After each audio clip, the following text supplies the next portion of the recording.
Confidence is that sort of X factor, isn't it, when it comes to your entire life? And you see that in the kids when they're performing with you. They talk about being nervous, but they also show a great deal of confidence. Can you remember for you, when you were young, being exposed to the arts, can you remember when you said, this is going to make a difference in my life? Well, I remember a time when I was given the replacement of the Perry Como show on television years ago. And I was frightened because we were kind of left with a bare stage and a small orchestra instead of a huge orchestra that Perry had and all. And I was a big fan of Frank Sinatra's. He was 10 years older than I was. And he was at the Paramount Theater. And I just took a chance. I went up to see him. He was nice to me because I had a million-seller record. I was a brand-new artist.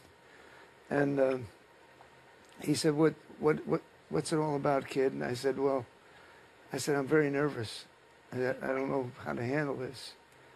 And he gave me the best advice that anybody could have ever given me.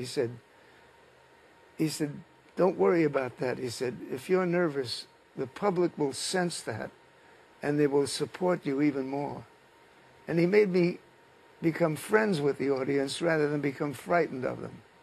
He just changed my whole life about performing. I mean, I trust the audience. The minute I hit the stage, I'm in love with them, you know, and they become in love with me, and it works. So, but I like the performers that are a bit nervous, you know, where they wonder, I wonder if everything's going to work, and I wonder, you know, but that's the energy that makes it so very good.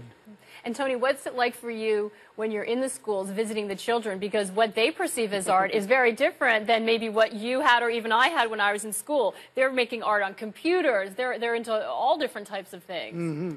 Well, it's thrilling for me when I go visit one of the schools to see their enthusiasm and their spirit. And my being a celebrity, they're all excited, you know, that knowing that I founded the school with my wife, and so the whole spirit, it's like having a huge fan club.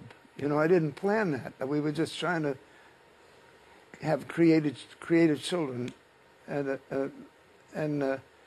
it's so much nicer than going to school and you have to just sit there and take orders from what the teacher wants. They give as much as we take, you know. And can you relate to them? Oh, absolutely. They're all so different. And we teach them to be creative, to be themselves, and come up with new ideas and try different things. And it's amazing how quick they adapt to that spirit. The best thing about it is that they don't quit school. Because they're giving, they want to, they stay in school. They don't feel like I'm just taking orders, I got to get out of here. They're not bored at all. They're giving as much as they're taking. And that's the challenge in these areas you go into. Dropout rates are high, resources for exposure to whether it's instruments or anything is challenging in these environments. Yeah, and that's the great thing with the arts is that it allows these kids to take ownership of their education, because frequently they are creating a product or an event that is theirs, uniquely theirs. You know, if I'm singing a song, it's my interpretation. I mean, granted, you follow a framework, there are rules, but it's my interpretation and mine alone. And that's exciting. Nobody can take that away from you. Same if you're doing a dance or a theater piece, whatever it may be, a painting. That is, you're producing that. So you really take ownership of your education, and that's exciting. Mm-hmm. And, you know, the idea that you can experiment, your perspective is just as valuable as mine.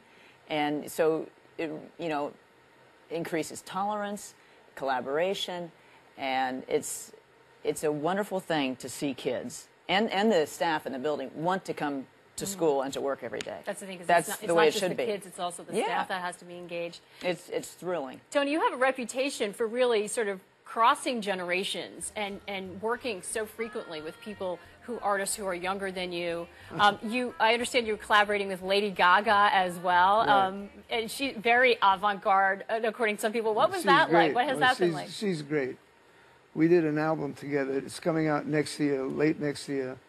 and it's a big swing album. And she was unbelievable. She's so creative, very creative person, and a wonderful friend. People will be surprised. Yep. She's very good. And you have an album of your own coming out, another one, 87 years old. Any hint of retiring? Are you going to? No, I'm just Never. beginning. I really am. I'm a perpetual student, and I still have an awful lot to learn. And fortunately, we're sold out all over the world. We just came back from the Far East, Asia. all over Asia. And it was wonderful to experience such a different society and communicate with them. And it's a wonderful education performing.